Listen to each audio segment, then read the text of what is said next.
Welcome to WellStar Paulding Hospital Nursing Center, Hiram campus. And I say it that way because we're going to maintain a Dallas campus.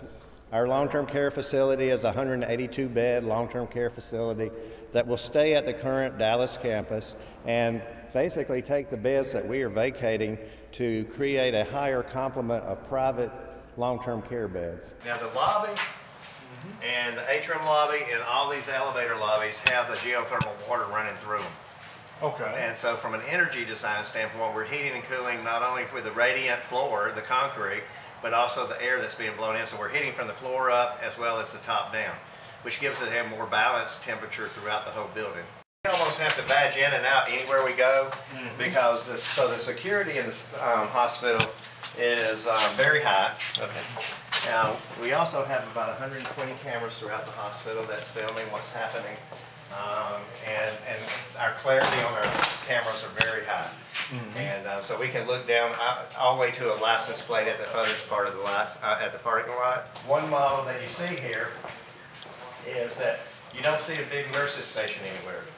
We have what we call decentralized nursing, which basically we are trying to keep the nursing staff and the care staff as close to the patient as possible and not giving a central nurses station that they always have to walk back to. It should also allow the patient caregiver to be closer to the family longer, which will improve communication, improve safety. The head wall over there sort of hides the medical gases and so forth behind the head wall, where the ICU requires so much more that we have it here exposed. This is a documentation station. We're going up on the new Epic IT system that many folks, that if you've gone to your doctor in WellStar, you'll find out that Epic ties our medical record and the office medical record together into one medical record. And that's a huge improvement. Biggest injuries in a hospital is a patient falling. Okay. And a lot of times patients try to get out of bed thinking they can walk and then realize they can't. Well, one of the things we're doing is we want to have the bathroom as close to the head of the bed as possible. And so if a patient did get up in the middle of the night, and even though we try to tell them call us for assistance, sometimes they don't. We do have a handrail here that they will be able to grab a hold of, and it has a night light built into it so that they can see it if the room was dark. And then the bathroom is immediately here. We use a barn door because if a patient was to grab a hold of the door, it slides rather than swings out and gets them off balance. And it also gives us more working room in the patient room. And then the unique thing about our patient, remember this is an ICU room. Most ICU rooms today do not have full bathrooms and especially space for a family to stay in the room. But we do want that, and families welcome anytime in the room. The neat thing about this, when we started building the hospital, we wanted to make it to where the patient wanted to get out of bed. And so one of the things we said, we knew we were going to have a big window. We wanted to have a place that the patient could come over to the window and have breakfast, sit here. So we actually have this piece of furniture. We'll make it where it's more like a table and chairs. Yeah. It can also then be a sofa. And then right here,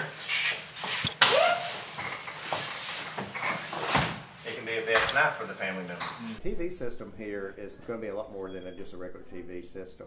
We will be able to play educational programs through it and let's say a new patient that had just found out they had diabetes, what is diabetes and how to take care of it at home. If they've had surgery, what to expect when you get home, and have those programs and actually have a test at the end that shows that you did understand what you heard.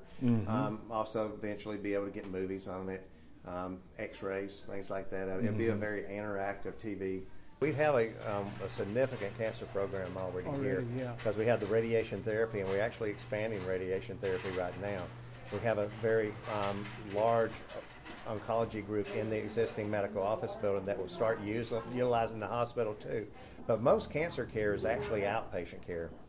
And so the medical office building becomes very important. So the group that's in the medical office building is going from 3,500 square feet up to almost 9,000, maybe a little bit more than 9,000 square feet. So they're tripling almost the size of their office. And that's going to be a lot more cancer care being provided on the outpatient basis. Lights here, but the other thing that's very interesting about it is that we have a camera system built into them that the doctor, when he's doing surgery, if he wants to have a colleague look in at something he's doing from an education standpoint or from a consultative standpoint, he could show, the doctor in their office could see what the surgeon's looking at here. We have 40 ER rooms, but then when you add 7 quick care rooms and 2 assessments, we actually have 49 spaces to put people. We definitely have a significant size ambulance entrance. This actually is the roof over the loading docks for unloading supplies and so forth, as well as our emergency generators are under here. Right to the right here, a decontamination room. If somebody was to have chemicals on them,